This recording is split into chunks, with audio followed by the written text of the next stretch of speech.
But now we're going to get to Ben Shelton. McEnroe made a very interesting comment. But before then, he was the top seed in Atlanta.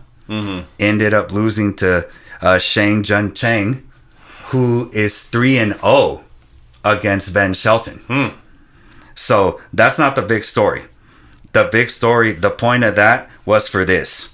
John McEnroe said that he does not mind putting Ben Shelton in the new big three.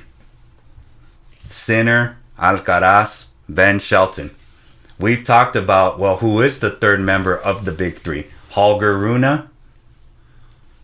McEnroe says it's Ben Shelton, but he's losing to guys that, there's no way. And then I have another stat on him.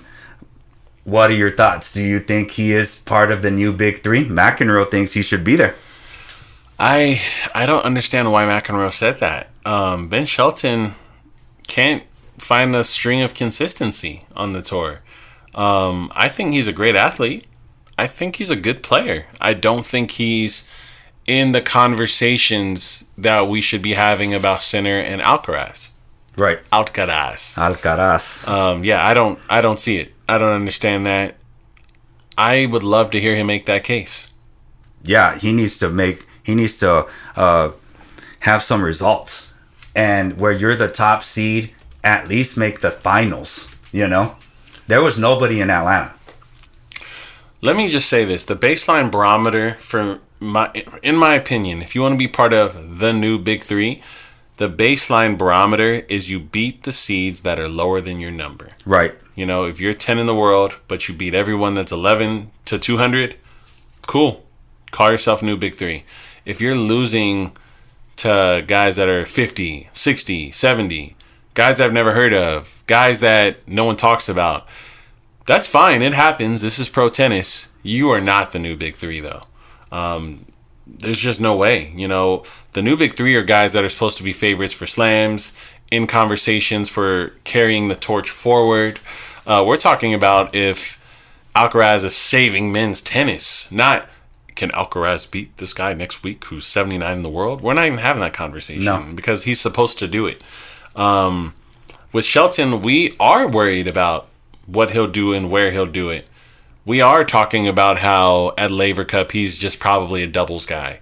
These are the conversations we have with his name in the pot. So I think that needs to change first. I agree. He needs to beat the people that he's supposed to beat. That's why Sakari, having all these losses, is not out of the top 12 yet. That's why she remains. So you need to beat the people that you need to beat. Yeah. And he should have at least made the final of Atlanta. Yeah. But congratulations to Nishioka, who won it.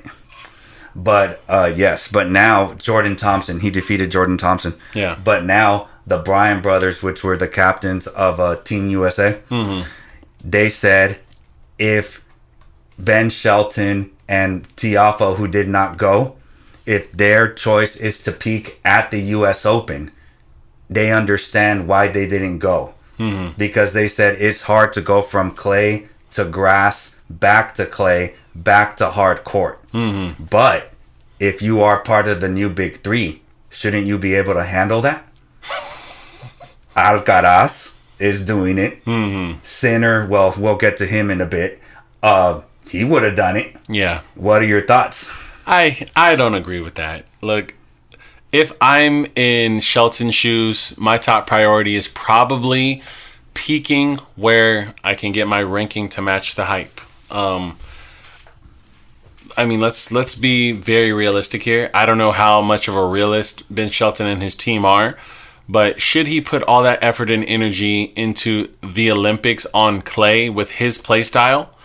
Or should he try to lock in and prep correctly for the hardcourt circuit, where it will actually impact the trajectory of his future and career? Let's be real here. What are the odds that Ben Shelton medals at the Olympics? Yeah, low. They're extremely low. What are the odds of him making noise at the US Open? I think they're pretty high. He hasn't had a bad year, and with the right preparation and maybe some timing and luck, maybe he can catch some of these guys in transition from the clay series coming back to hard. Maybe he can be he comes off the blocks a little sooner than they do. This could be an opportunity, in my opinion.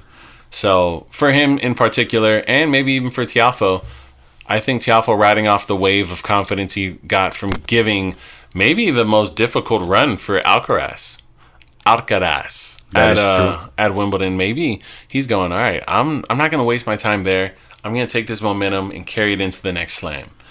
And to me, those are both very good calculated decisions for both of them. Obviously, Federer would skip the French Open a lot later on in his career. Yeah. Nadal did it too. But that was later on. Yeah. So to be part of the new big three, he's still a young player. Yeah. So you need to perform on all surfaces.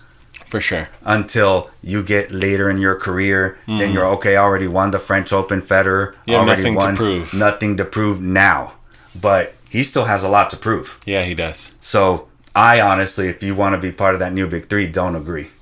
I agree with, if you want to be the new big three, why not do it? Yes. Okay.